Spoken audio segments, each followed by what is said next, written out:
it is such a huge part of the experience to just spend a lot of time wondering if you're real or not, if Yeah. you're lying to yourself, if you're lying to other people, if it's okay to identify like this. And that's why I'm so passionate about getting this information and these resources to other people, is it has done so much for me. I am like unassailably bisexual. You can't take it away from me, and you can't make me ashamed of myself either.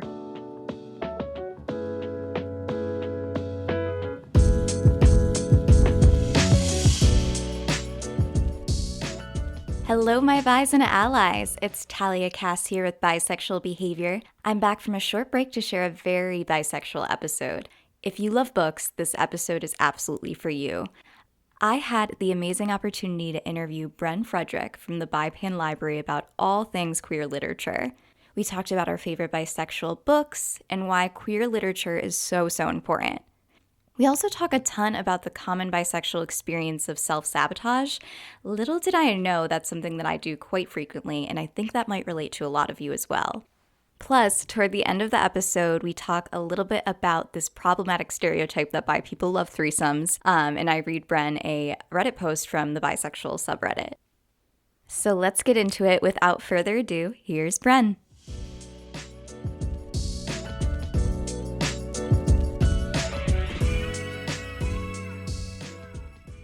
Hi, Bren. So great Hi, to have you on the Talia. podcast.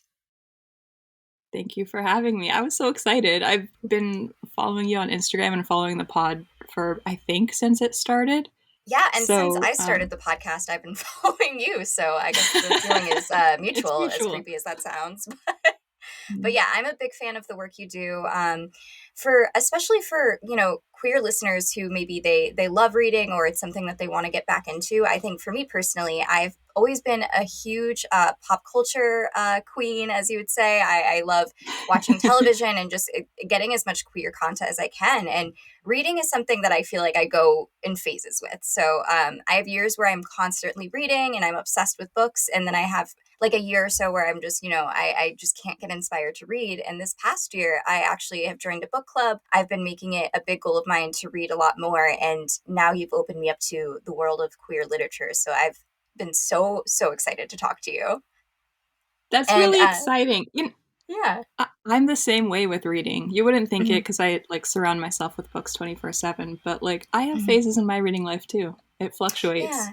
I I think think people that's get really normal. hard on themselves with reading, and it's just funny because it can be competitive with my friends, like especially because one person will read a book really fast and the other person is like, oh, I'm a little bit behind. But I think that overall reading should be something that's really enjoyed and thought of in a different way. So that's why I really love BiPan Library. But before we get fully started, I wanted to start with some introductions and give you the opportunity to talk about the library that you have. But I'll start with myself. My name is Talia. My pronouns are she, her, and I'm a cis bisexual woman. What about you? My name is Bren Frederick. I'm a genderqueer bisexual person. I don't know what my pronouns are right now. So use whatever you want. That's kind of where I am right now, and we'll see what Okay. sticks. Let's see. I don't know if there's much else to say. That's who I am. Well, why don't you tell me about what the BiPan Library is for those who aren't aware? The BiPan Library is a physical and digital archive of bi, pan, fluid, m-spec literature and other media. We have a couple DVDs. We've got magazines, pins, zines, some other like ephemera. Um, so it's a physical collection here in the office in Washington State, and then also it is a website with other resources. There's a full listing of every book that's in the collection, which at this point is around 900 books. Wow. Every time I do an interview, the number goes up, but around right now it's about 900. And there's also like book lists, printable downloads for libraries, youth centers, things like that. There's a lot of resources on the site, and there's lots of big plans for the future. Oh, exciting. How did you get into such an incredible project? How did it even start? I mean, accidentally, it was an accident of my information seeking nature. I learned about the concept of bisexuality from a book. That's why I care so much about the power of queer books, is because I wouldn't be here without one. I grew up super sheltered, a very conservative Christian family, household, culture around me, and I was really isolated from information. It's very tightly controlled, lots of censorship around what books I could or couldn't read. So I didn't learn about the concept of bisexuality until I read it in a book when I was 21, I think I was. It was in Wow. 2015. Do you remember what book it And was?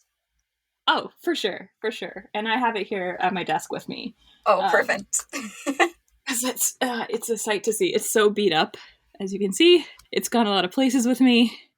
It's called Far From You by Tesh Sharp, and it's really good. It's a young adult like mystery thriller.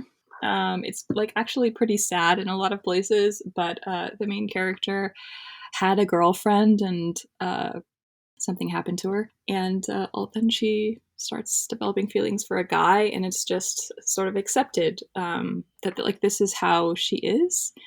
It Mhm. was really clear that the author is bisexual, so I was in good Amazing. hands for my first bisexual reading experience. um, yeah, and I actually read it in church. I was reading in church when I figured out what bisexuality was and realized that's what I was, and it was quite a dramatic moment in my life. I can imagine. What a discovery. Did you feel almost like a little bit scandalous learning about that while you were sitting in the church? Oh yeah, definitely. I yeah, it was a big old sin, wasn't it? uh, it was very scary. It felt like seeing that. It felt like this moment where I knew my life was going to change, and that I was suddenly less welcome in this place than I was a second ago, Mhm. because I knew something about myself that would get me rejected in that place, and has. That is what happened. And how interesting is it that you discovered bisexuality for the first time through a book rather than television and movies? So, one thing that before I interviewed you, I was thinking a lot about representation in literature and how I started the podcast because I felt like, as somebody who loves queer media and just watching as much queer television and movies as I can, I felt like there wasn't really good representation. But then after talking to you initially, and I read something that you've written before as well, and you were talking about how it was like a whole new world of discovering queer literature and that it opened up your eyes to so much. And it was almost like a perspective that I haven't really thought about because I think we need to do better. There needs to be more representation of bisexuality in media, but there is. It's just in a rather niche market or in literature. And it's like opening the book to a whole new world. And I was wondering if you could talk about that a little bit more and how you started to discover more queer literature and bisexual stories in books specifically. Yeah. Well, as soon as I read that first book, I was so thirsty. Mhm. I desperately wanted more. You couldn't possibly have provided me enough books that would make me happy at that moment. I wanted so much. I wanted this abundance, and that's hard to find. It's not that the books aren't out there, but they often aren't marketed to bisexual people. They Yeah. don't let us put the word on book jackets all the time, most of the time. Oh, It can be hard to find the books, and if you're just like casually searching, you're a casual reader, you Google bisexual books, you'll find a few listicles, right? That's mhm. mostly what you're gonna find. Maybe a Goodreads, like a Goodreads list, and it'll be most of like the same books. So it's hard to get past that like upper crust of representation and find all of the books that are beneath that crust. I'm not sure that analogy like works out fully, but you get No, what no, I I mean. got you. Um, uh, and I just really like researching. So I had like the drive and inspiration to dig significantly deeper. But that's why I eventually made all that research more public by launching a website. Was because I know that not every reader can or wants to or should have to do all Mhm. of that digging to find books that represent them.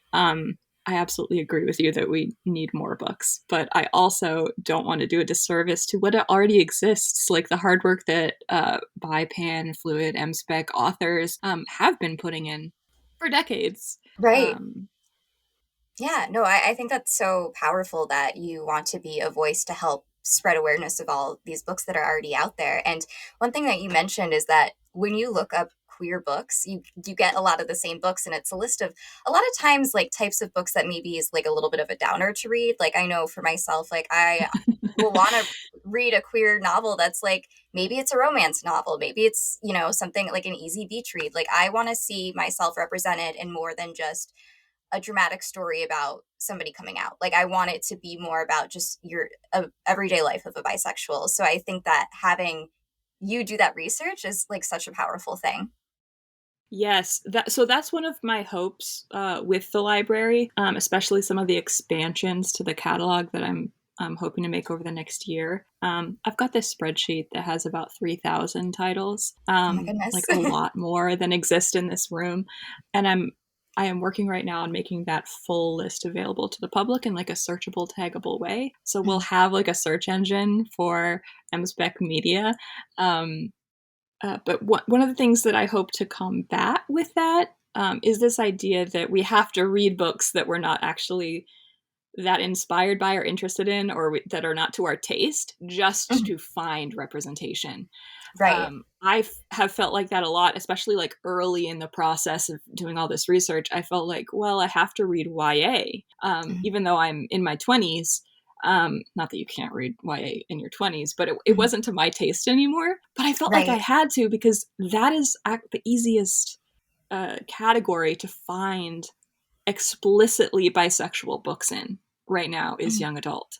Not that there are a ton of them, but young adult is often marketed like it's kind of like educational in addition to being entertaining, even though it's fiction. So if it tackles a specific topic, the industry will tell you that it's about that topic, kind of.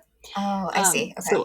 So I could find bisexual young adult the easiest, and so I had to read it, and that's what I had, and I enjoyed it, but not as much as if it was like I read a book this year that's about a genderqueer bisexual person who is a book restorer, and it's like so niched down to shit that I'm interested in, It's you, basically. and that's that's a different experience. That's like Hmm. beyond the 101. Oh, other bisexuals exist, down to like people like me specifically. This bisexual exist, Yeah. and our stories are worth telling. So yeah, I think having that abundance and that choice Mhm. is really important for bisexual people and Definitely. everyone. And I think what you mentioned about young adult novels is, I think it's very similar in the case for television too. Is you're seeing a lot of queer TV shows coming out lately, but they're all like high school shows or young adult shows. Which, like, don't get me wrong, I love Heartstopper, but watching the second season, I'm like, oh man, I feel I'm 30 years old. Like this is not like I love as much as I love to watch it. I'm like, this is not really my thing anymore. But it's great that again you're finding things that are more specific to who you are, and again that's can be so hard as a queer person, is finding something that really relates to you. And forgive me, but I usually start with the question, what is your most bisexual behavior? So I have to jump back and just circle back on that. But Bren, what is your most Yeah. bisexual behavior? Uh, self-sabotage. Ah, okay. Please explain. I think I got an idea of what you mean, but would love to hear more. Uh, I've gotten in my way so much in my life because I want to do things perfectly, or I want to be a perfect representation of something. I want to learn everything about something before I think it's okay for me to be interested in it, to like it, to pursue it. And I think that I don't know, most of my friends are bi, honestly, or pan, and we're all getting in our own ways in a lot of ways, I think. Yeah. Um, I think that like it can be really difficult to be bi or pan, and lots of people will reject you before they have a chance to know you, and I Hmm. think that it's very easy to try to get ahead of that Yeah. um, by rejecting yourself first. Like if you look at like what bi people talk about on social media, a lot of it is like the invalidation. We want to put ourselves down sometimes before other people will do it. I think there's like a whole thing on social media of bi women kind of being mean to themselves So before true. other people are, so that we Mhm. can buy acceptance from other queer people. And I see that as self-sabotage because it cuts ourselves off from ourselves. It cuts ourselves off from creating bi community and culture around ourselves, supportive community around ourselves with people who understand us. And I think that's self-sabotage. And I catch myself doing it all the time. Yeah, I can really relate to a lot of what you're saying because I feel, especially as somebody who has a bisexual podcast, I'm always second guessing myself and thinking, like, am I really wanting to be a person who represents this when I'm just learning about it myself? Like, I find that a lot of those thoughts in my head will stop myself, especially somebody who's a writer and a creative person. I think I'm constantly overthinking what message I want to put out there as a bisexual person who talks about bisexuality. And it can be so Yeah. hard because you expect that people will say, well, you're not bisexual enough or queer enough, or, you are only speaking to an issue that isn't that big of a deal, or, things of that nature. So I think that that is very relatable overall. Yeah. The world often wants us to simplify ourselves. Mm-hmm. And we respond to that by thinking that's what we have to do to be accepted. I really relate to what you just said about wondering if you're the right person to do something. I think about that all the time. It has stopped me from pursuing a lot of projects. I'm trying to dig myself out of that now, and actually pursue things without being the perfect person. Because you also don't have to be the only person. I think, like, the idea that we would reject ourselves for trying something that anybody else is also able to do, like somebody else can, who has a different perspective than you, can go start a bi podcast. Of course. They can do it. You're not stopping them.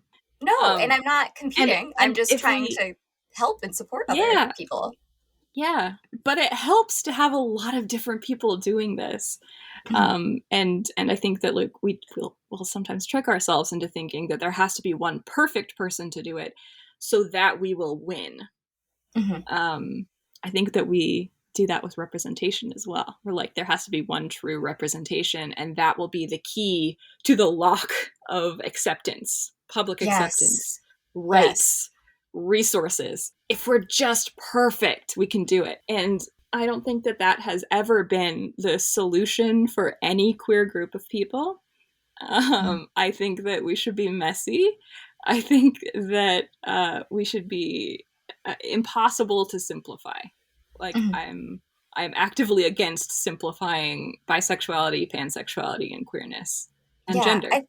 That's why I think it can be kind of fun to play into stereotypes, which, by the way, I just need to point out your shirt here, which says evil bisexual stereotype, which I believe you're selling these now, right? Yeah, this is my design. I love it. I'll you. put a link in the show notes so people can purchase them. But yeah, I think overall that's why it can be kind of fun to play into those stereotypes, because it kind of, in a way, it's like reclaiming the negativity. And I was talking to a previous guest about the different types of representation out there that can be harmful to bisexual people, but does it really need to be at the end of the day? I mean, saying that a bisexual person is slutty, I mean, but bisexual people can have stories where they're being promiscuous, and that's relatable because anyone can be promiscuous. It doesn't have to be a bisexual person. So I think that you're right that a lot of bisexual people overthink it. And even as a person who wants to write stories myself about bisexual people, I think I'm constantly like, what story can I put out there that isn't a disappointment to other bisexual people? So it's very, very relatable overall. Yeah. But I think that we deserve to have all these different kinds of stories. I love a bisexual villain. Me too. I love them. I don't love bisexuality being the symbol of their villainy, but I mean, I think it's cool. You can have kind of a sexy bisexual villain, and that's okay. Like, look at Villanelle. Exactly. I don't know if anyone's seen Killing Eve, but that is like the classic perfect bisexual villain. Yes, she murders, but she is very beautiful. So she does it. Serial killer is such a very specific, like, bi villain trope. It's got an interesting history, but I think that we deserve all of that complexity, just like straight people get. Yeah. I would love to hear what your current reads are right now. What's your latest thing that you've been reading that you would recommend? Latest thing. I mean, I'm really bad at pulling titles right off the top of my brain. That's why I made a whole website that can be my like I'm the same external way. brain. I'm like secretly trying to pull up my Goodreads right now. You know what? There's been a weird pattern in my reading the past couple months. I've never Mhm. been really big on vampire fiction, but I've read a bunch of it recently. I just finished A Dowry of Blood by S.T. Gibson, which is just everybody in the book is bi, basically. Um, and then I also read this book called Reluctant Immortals by Gwendolyn Kist, which won the I believe won the Lambda Literary Award for bisexual fiction this past year. And they have actually extremely similar plots. Um, okay, extremely similar issues. The plots are different. The issues are sort of the same, where it's like women who have been taken by Dracula are escaping from Dracula and maybe ending him forever. That's like the basic thing that it comes down to, and they're both included in the library, and Which is very I impressive enjoyed them. to look at, by the way. Just like seeing it behind you is, and you had a video of it, and I was like, wow, that is a whole lot of amazing books. So very impressive. But anyways, sorry to interrupt. It's a really nice space to exist in. The original hope with the library was that it would be a public space, and the pandemic happened. I'm immune Mhm. compromised. That plan is on hold until later notice, basically. Mhm. And I've pivoted to sort of the digital space. But I want to prioritize people who don't have access to this otherwise. Like, I don't want the library to just exist in one state that not very many people can travel to. I want there to be resources that other people can use across the globe. Of course. Um, I also recently read Several People Are Typing, um, I'm obsessed with which that book. I read it recently it's too, and so I know good. it's. I read it in like a couple hours. I like was traveling to Seattle to visit my sister, and I was like, I just read it in one sitting, and I was like, this is like so weird, but I love it so much. Yeah, yeah, and there's a surprise bisexual at the end.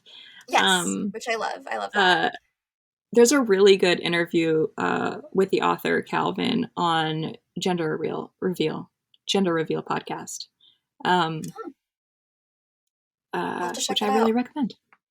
Okay. I would love to have him on the podcast one day too. But for those who are listening, it's a very interesting novel because it's like all in Slack messages, which I kind of like interesting books like that where it's they take on a whole different style of literature. But Mm-hmm. it's a very wacky kind of weird story. It's a guy who works in an agency and he's like all of a sudden in Slack and can't get out. But so I definitely recommend you read it because I love the surprise bisexual reveal at the end. Like it was no big deal. It's like, oh yeah, I'm bisexual. It's like what? Yeah, it was really sweet. Mhm. It's such a difficult book to describe. Like, it's a workplace satire kind of, and Mhm. so hard to. How are you supposed to explain? He's in Yeah, Slack. I don't know how to tell you I- other than that. yeah. He tried to I, explain it to I his read the whole coworkers, and book. they were like, The whole point is that you can't explain it. I think about it often because I work at a marketing agency in my full time job, and we always use Slack. So I'm just like, this is. I feel like this is just my life. This book. So Yeah, I think that kind of reveals my actual taste in books is like dark and strange and kind of fucked Mhm. up. Yeah. That's stuff that I like to read personally, and then the stuff I talk about online is often like really positive and flowery and like light. Um, Hey, we all have Meanwhile, I'm depth just here. reading about like, yeah, one of my favorite that I've read over the past year is The Light Brigade by Cameron Hurley, Oh. which is one of the bleakest books you could pick up. Mhm. It's like a far future. Everything and everybody are owned by corporations. Um, there's some time travel involved. Oh. The main character, who is m-spec, just kind of goes any direction. Um, Oh, and very quickly, is also pretty fucked up. Yeah. for listeners who may have not heard m-spec before, but can you define what that Oh, means? definitely. M-spec is short for multiple attraction spectrum, or multisexual spectrum. And it's basically an inclusive umbrella term that makes room for a lot of different terms and labels people use for attraction to multiple genders. So bisexual, pansexual, panromantic, biromantic, omnisexual, fluid, queer. The list goes on for a long time. But I really prefer it to the umbrella term bi plus because it doesn't prioritize one of the labels over others. It Yeah. dismisses a hierarchy from the beginning so that we can all sort of have respectful and productive conversations with each other. Yes, I um, love that. Yeah, I find that a lot of times when you talk about the different labels under that umbrella, I think it gets like a little bit like argumentative because I think people put a lot of negative connotation over bisexual versus pansexual or just queer in general. And I really like that m-spec is just kind of takes everything out of that. So, yeah. I think that like lots of those I think there's good reasons to talk about those things, like the mhm. sort of infighting, and I would say also like fighting over resources and fighting over crumbs that happens when we talk about different m-spec identities, which is another form of self-sabotage. Oh, Not to go yes. back to that, but I think it is.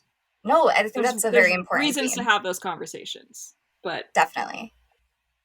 And I interrupted you and you were gonna, I think, talk about a different book. So, right. I'm sorry. no, We're I'm gonna get sorry. all. I have ADHD. We're gonna like go all around the conversation before we No, get to the center. I do too, and I keep interrupting you. I'm being a terrible host. I'm sorry. No, we're just talking in a different language, and it's That's right. ADHD. That's right. I was talking about The Light Brigade by Cameron Hurley. Um, uh, yeah, the main character is not a clear cut protagonist. You're not going to agree or like everything that they choose to do. And they're working through some shit. And there's a lot of trauma, there's a lot of death, there's a lot of injury. It's a difficult book. I loved it though. Oh. I recommend it to anybody who thinks those things sound good. Well, honestly, sometimes it's good to balance like a really heavy book and then after read something that's really like easy and like I don't want to say trashy, but like just a nice like light read that makes you feel good. So Yeah. that's what I have to do. Yeah. Otherwise it becomes too much. So, what would you recommend for a person who wants to get into reading after listening to this? Maybe there's someone who's like me who just, has focused a lot more on queer television and is kind of wants to ease back into reading without it being overwhelming. Well, if it's somebody who is not used to reading or like that's not part of their life yet, I would sort of take stock of the kinds of TV and movies that you like notice some of the traits that those pieces of media have, and look for those in books. So Mhm. if you really like action movies and superheroes and stuff, you can find queer actiony superhero-y books. If you're looking for some specifically, send me an email and I'll hook you up because I know the titles. Um, Amazing. I think I think that's a good way to start. Start with concepts that you already love. It'll just Mhm. be a different format for them. Mhm. And also talk to your friends. Probably have at least one friend who reads, and who might have some recommendations for you because they know you or because they love a book and they want someone else to read that book, and that can be sort of motivation to get through it and then talk to your friend about it. Talking to other people can be really helpful when you're sort of building a reading practice, I guess.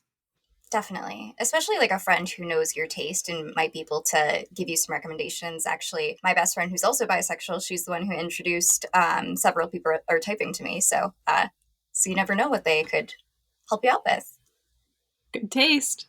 That's right. So Bren, what is the future of BiPan Library for you? My hope over the next few years, first is to bring other people into the work. There have been other people who've worked alongside me on the library. Currently, they have other things going on in their lives. It's not something they can devote a lot of time to, so it is mostly me at the moment. But I'm working on getting a few more volunteers into the work. And with other volunteers comes other perspectives and other projects. I would really like to work with other people on research and resources that they want to develop, and help provide them funding, a platform, and a way to house like the resource, kind of a way to distribute resources. So for example, if somebody wanted to come and research a specific topic, like for instance bisexual pulp novels from like the 70s and 60s, I would love to be able to fund some of that research, and also like create an online uh, uh, oh, what's the word? I'm sorry, my brain just like left the It's building. okay. That happens to me a lot. Just like blackout. I'm like, wait, what? Yeah, it just um exhibit, that's the word I was looking for. And create things like online exhibits, where people can come to the site and learn something about bi history, about pan literature, about like the history of the term omnisexual. Like there's lots of things that I would love to do on the website. I want to create sort of an online third space for the m-spec community, that will let us meet with each other, talk to each other, without the goal of educating the general public about our issues. I think we don't get enough time to speak with each other, in Yeah. community, about our own shit, without having to play this like respectability game of like, we have to put things in a way that other people will understand. We have to put things in a way Mhm. other people will accept. What if we were able to sort out some of our stuff in more easily accessible avenues? So I don't know. Thinking about virtual events, support groups, and other things of that nature. I love that. So you would say your DMs are open for collabs. Very much, very much. Awesome. I love to get emails. I love to get DMs. Mostly, I love Great. the emails. I don't know if I've ever heard a person say they love the emails, but I respect it. I like how much more space there is to talk. I know that it dates me maybe a little bit also. I'm only 30, everybody, but I Me like an too. email because it lets me write in paragraphs. Yes. Something feels weird about sending a long message through a message, like on Instagram or something. It just feels weird. Yeah. Yeah. Yeah, I feel like this is too much. But if I'm sending an email, it's just context. Mhm. Uh, so that's good. But you can DM me. It's okay. I just might move it to email eventually. As all people do. uh, It's all right. Email yeah. makes it more, I think, official. Yeah. We'll be professional bisexuals over there. But I'll That's also right. say on the website, on bipenlibrary.com/library-services, you can actually book a call with me, a networking call, and we can talk face to face, instead of just DMing or just emailing. I really like to meet other people who are writing, working, educating, learning. I work with students a lot. That's something I haven't really brought into the conversation, actually, is the fact that the majority of the work the BiPen Library does is research assistance. Oh, interesting. Could you talk about that a little bit more? Yeah, I don't think that I publicize it as well as I could. The main function of the library right now is as a research library. I don't lend out books, but I do. You can book a virtual visit or a research visit on that URL I mentioned. And it's basically like a 30 to 60-minute call where we can talk about the topics that you're interested in. I'll hook you up with a book list while we're on the call. We can talk about concepts. Sometimes it's just like working out ideas, and I can also like get scans of specific sources that you're interested in. I have a lot of rare and out of print books in the collection, particularly the m-spec nonfiction section. I am quite certain that I have over 90% of the bisexual and pansexual nonfiction that's ever been printed in English. And so I can really help students and educators and activists connect with the history of a specific topic. So, like right now, I'm helping someone research labor activism and the bisexual community. And I recently helped someone research bisexual inclusion spirituality and bisexuality, and inclusion or exclusion in particularly like Christian churches, and then also like sometimes just people who aren't students, they just want to learn more. I got a request recently from a pansexual person who just figured out that they're pan and they want to find some books, and I'm like, great, I'll come and I'll give you the books. Yeah, That's so and impressive. it's so fun. Like I can't I cannot pass this off as something that I'm doing to help other people. That is part of the motivation, and it's also that I get an hour to talk to someone about this really nerdy thing that I'm super super interested in, and it's a really good time all around. I hope the other person has half the amount of fun that I'm having. I'm sure they are. I'm sure. That's incredible. I've never even heard of that being a resource for bisexual people. So it's just so cool that you're able to offer that and spend the time to put in the research. And I'm so curious, how has your journey with BiPan Library affected your own view of your sexuality and just your own journey itself? Okay. I I have no doubt in my body about myself anymore. It has been such a privilege to be surrounded by all of this history, all this representation, to feel like I have so many choices that even really poor representation doesn't get my blood pressure up anymore.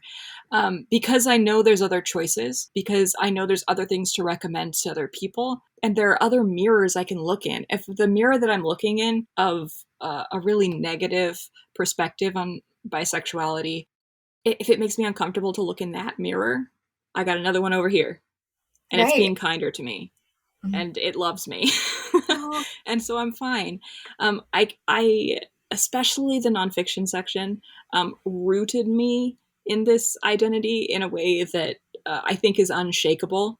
I I feel bad actually talking about this sometimes because I know that, and I experienced this, deep insecurity around bisexual identity is extremely common in the community. It is such a huge part of the experience to just spend a lot of time wondering if you're real or not, if yeah. you're lying to yourself, if you're lying to other people, if it's okay to identify like this. And that's why I'm so passionate about getting this information and these resources to other people, is it has done so much for me. I am like unassailably bisexual. You can't take it away from me, and you can't make me ashamed of myself either.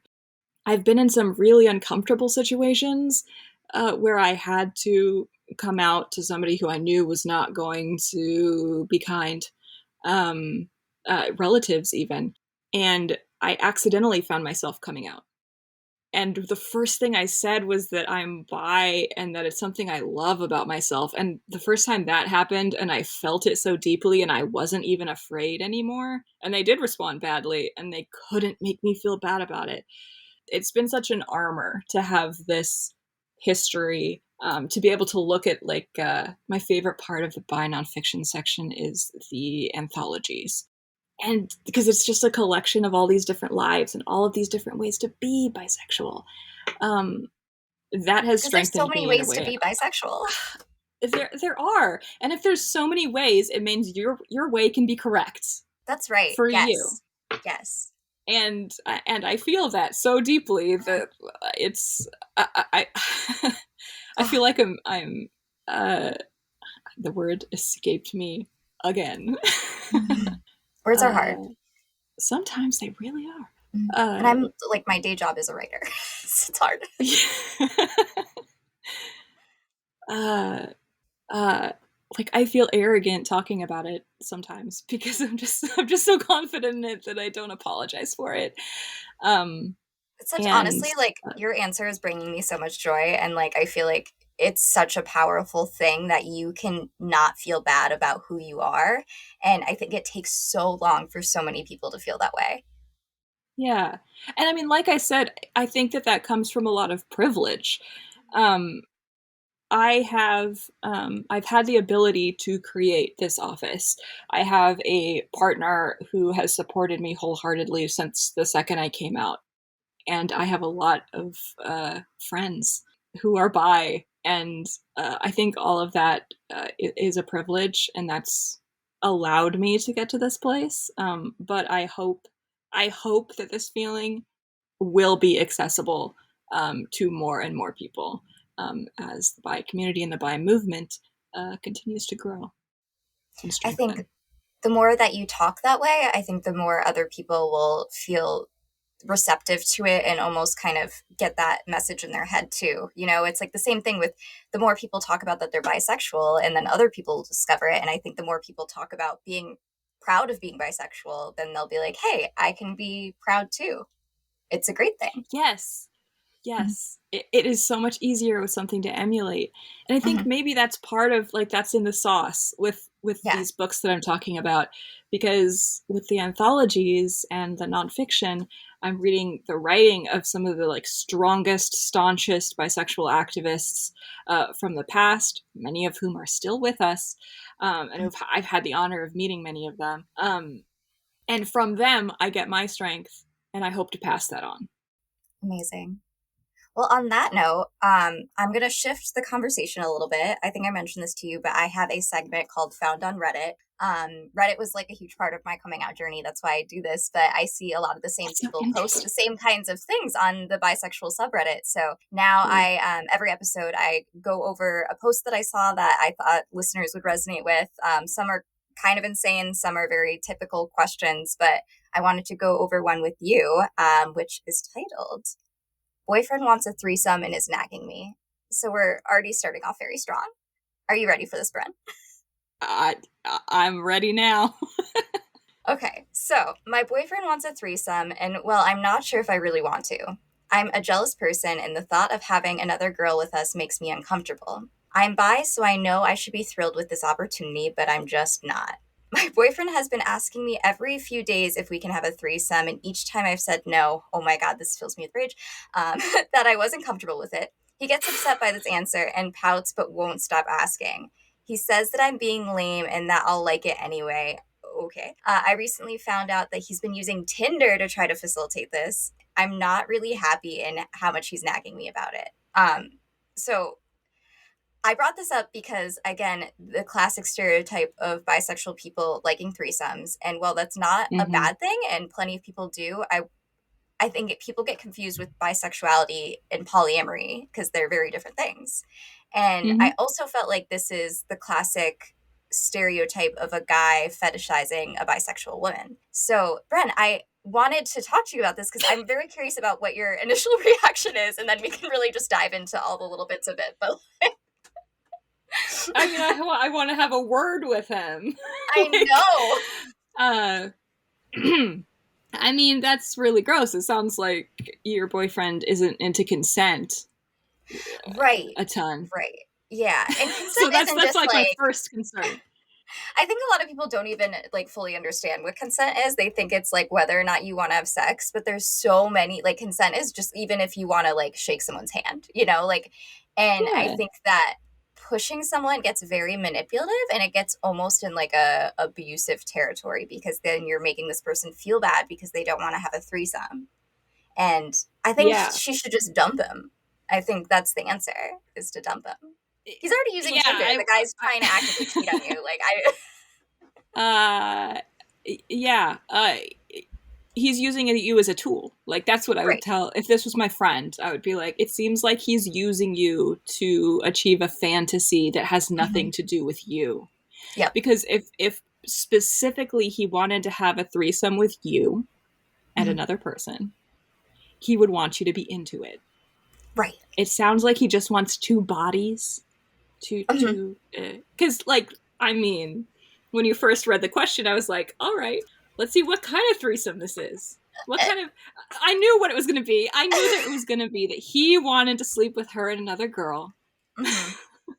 I bet he already But has like a that's girl not in the only mind. kind of threesome you can have. No, and I also think like threesomes are great and could be good for relationships if that's like both sides are agree and both are consensual to it. I think that it can also really hurt a relationship if one person isn't really into it. And Yeah. again, like power to people who you know, do like to kind of have an open relationship, and I think there's different that can mean different things. I think there's many ways to be open and maybe threesomes are a part of that. But it's not like he doesn't respect you if he keeps asking after you've No. already said no. And no bisexual woman should feel pressure just because they're bisexual, or bisexual man for that matter, that they should be open to having a threesome, because that's what is the stereotypical fetishized thing. But yeah, I Yeah. saw that and I was like, And I've got to talk about it on the podcast. I mean, there's two queer women in this equation also. Mm-hmm. He's using one bi woman to maybe convince another bi woman to also have sex with him. Um, A mess.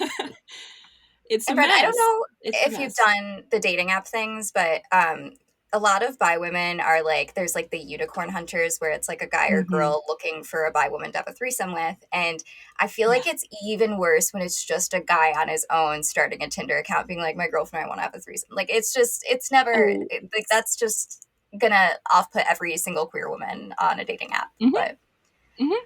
Yeah, like I said, he's using you as a tool to, and I say that with like all of the sex positivity in the world. yes, I think that like men like that prevent lots of bisexual people from feeling comfortable wanting to do things like sleep with a couple. right. Finding people who are trustworthy and safe for them to Mhm. engage in that with. It muddies the waters quite badly for people who want to be a unicorn, because that's also Yes. true. Like it No, is that's such a good point.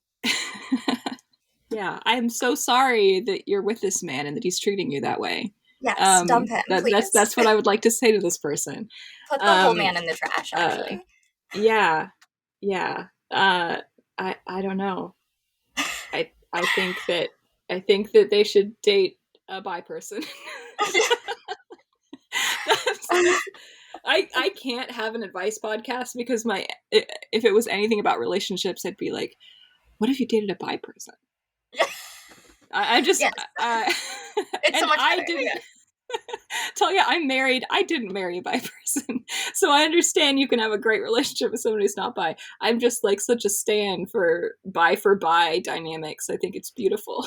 Me too. And it's so funny because I also I'm with a straight man, and I like I don't always talk about it on the podcast because I feel like people are like, "Oh, of course, that's like such a stereotype." But I also think that like you can be with a straight person who's very respectful of your sexuality and still Yes.